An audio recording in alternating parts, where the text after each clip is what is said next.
Hi there everyone, hope you're all having a good learning time and you are keeping safe. I want to introduce you to the new book this term. It's called Victorian Housemaid. It's all about Jane Pinney and she's moved to Lytton House to be a housemaid. It's the most incredible place she's ever been. But when a priceless necklace disappears, Jane turns accidental detective. Can she solve the mystery of the missing jewels before it's too late? Packed to the rafters with intrigue, this secret diary is a must-read. This book is by Philip Ardagh, and basically it's a diary in Victorian times of Jane. Here we go. Here's Jane. So, this morning I was talking to Plump, the big fat pigeon that lives on the ledge outside me bedroom window, and he says I should keep a diary. What, me? I says. Yes, you, he says. But I'm just a maid, I says. You're a human being, he says, and gives me one of them head-bobbing pigeon stares that you can't argue with. So what? I says. Everyone's a human being. Then Plump gives me another one of them stirs. Can you see him there? Sorry, I says, but you know what I mean. There ain't nothing special about me. You are someone who's not satisfied with your lot, says Plump. You're a girl going places. I'm still just a maid, I reminded him. You're friends with the talking pigeon, ain't you? Said Plump, now pacing up and down the ledge. Don't that make you special? There's Plump. I smile.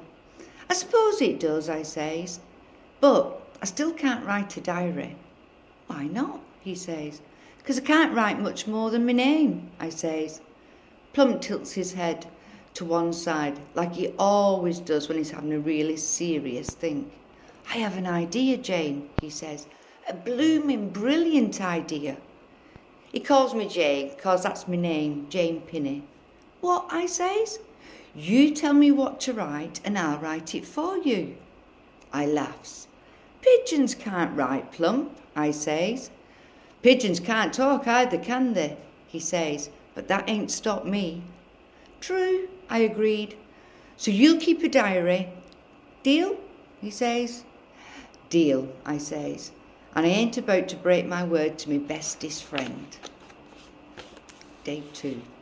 Dear Diary, is that what I'm supposed to say? Dear Diary, I don't know. But that's what Tommy the butcher's boy told me when he brought the meat. I didn't make no mention of talking writing pigeon, of course, or I might end up in a madhouse, and it's a good way to start as any, so here goes. Dear Diary, my name is Jane Pinney. I think I've already said that. And that I am about to have an interview to become a maid in a big house in the country, which is why my feathery friend reckons I should keep this diary. I've been a maid here in the town for 2 years, and it's about time I moved on. I has a friend, Mary, who already works in Lytton House, which is the house where I'm talking about, and she recommended me to Mrs. McNamara, the housekeeper. That means they won't have to advertise or go to the registry office, which will save me a bob or two. Because rich folk don't have saving money. Because there ain't no registry office for me to meet Mrs. McNamara in, and she won't give me no job without meeting me first. I have to be at Lytton. Now a bob is a shilling, and in the Victorian days a shilling was worth 12 pennies. So that's what a bob is, that's how much you get bob. House tomorrow afternoon at 3 o'clock. It may be my half day. Today I have to do my usual chores with Mrs. Berry. Can you see the chores? Being a maid of all work, I does just about everything. I think the name they says it all work. I do all the work. I clean, and cleaning means dusting everywhere, scrubbing floors, walls, tables, tiles, steps and stairs, beating carpets, washing clothes, sheets and curtains, blackening the range, washing the pots and pans and plates. A range is a cast iron oven. So, and they used to blacken it with polish, and that had to be done all the time. Not a good job, nice job, I don't think. So I even bring up the coal from the coal cellar, which makes smut and blacks seem like nothing. You name it, I does it. There you go. Except cook. Mrs. Berry has Mrs. Hansard the cook for that. But that's not to say I haven't chopped every vegetable you can imagine and then some. But Mrs. Hannard has never let me boil so much as a pan of water. I worried that she reckons I'd find it a lot easier to make than it makes out. Even I can't burn water. But I'm up at 6 o'clock and in bed after 10. But Mrs. Berry always been nothing but kind to me. And in one time in my life, when I was ill, she sent me straight to bed. Mrs. Hansard brought me soup. That's something Mrs. Hansard has never forgiven me for what with her being cook and me being nothing but a maid of all work, waiting on me like a lady. But who'd have brought it to me if not her? Certainly not Mrs. Berry.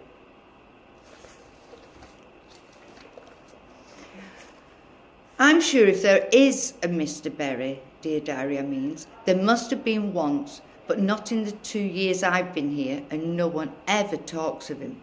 Maybe he was an axe murderer, or very boring, or even a very boring axe murderer. I'm a bit nervous about tomorrow, I am, but I do think it's time to move on and up in the world. I have plans. Day 3. Today I travelled to the edge of town by omnibus. This is an omnibus.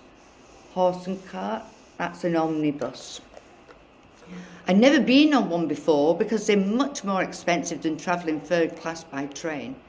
Everyone board seemed better types than me, clerks and the like, but I looked smart enough not to be thrown off. They'd never let no labourer board, but then again the omnibuses don't start running till 8 o'clock in the morning, long after they've made their way to work. I'd like climbed to the top up to the top deck, sat on one of them garden seats. I've heard people talk of them, but the conductor says no ladies. And he looked at me in such a way to say, I know you're a female, but hardly a lady can sit up top.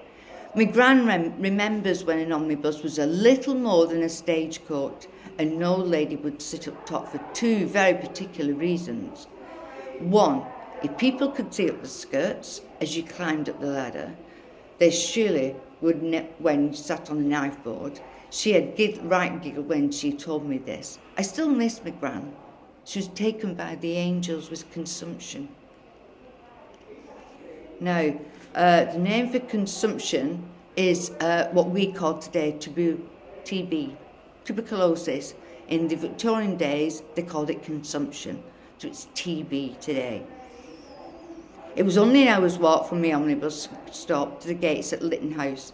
I started off the pavements, so for that part, I managed to keep the hem of my dress almost clean. As I followed the road into the countryside, it became dustier and dirtier and harder underfoot. I don't really understand the country with all its green. I mean, I'm not sure what's the point of it. What are they supposed to do with trees and grass and that? Give me roads and pavements and houses any day. Then, there in front of me were gates, just as I'd had them described to me, with a huge stone gatepost either side. They were mighty grand, with a lion top at each side of the pillars, one of the great big stone paws resting on a stone ball, like a cannonball. They reminded me of a giant version of Mrs. Berry's bath feet. The gates themselves were made from black railings, what looked like spears being waved about in a picture I once saw in something called Boys Own the Paper. Tommy showed it to me. Not that he can read proper neither, but he do like a good picture. The gates was unlocked and I began to walk up the gravel drive. It took me another half hour or so to reach the house, and what a house.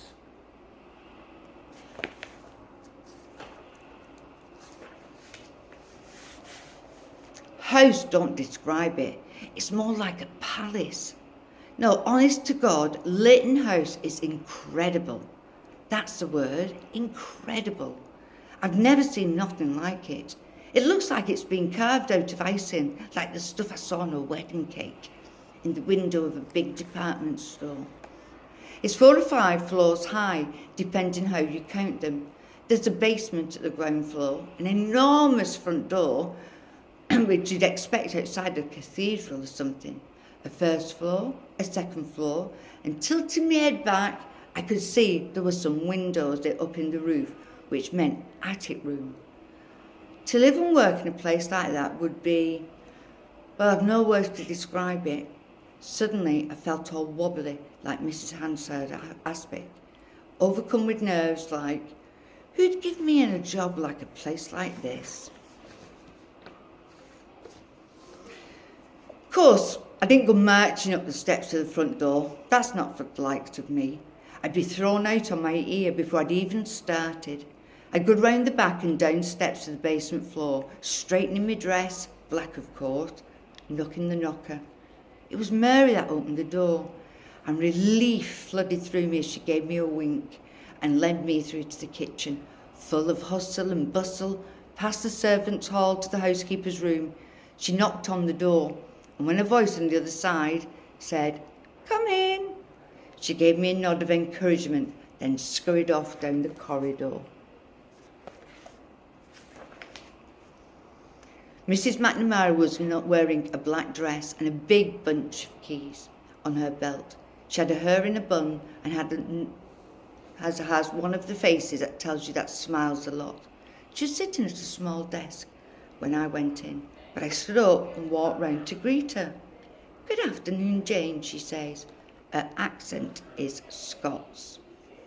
Right, I'm going to finish there and finish off the reading next time. Take care, keep working hard. See you soon. Bye.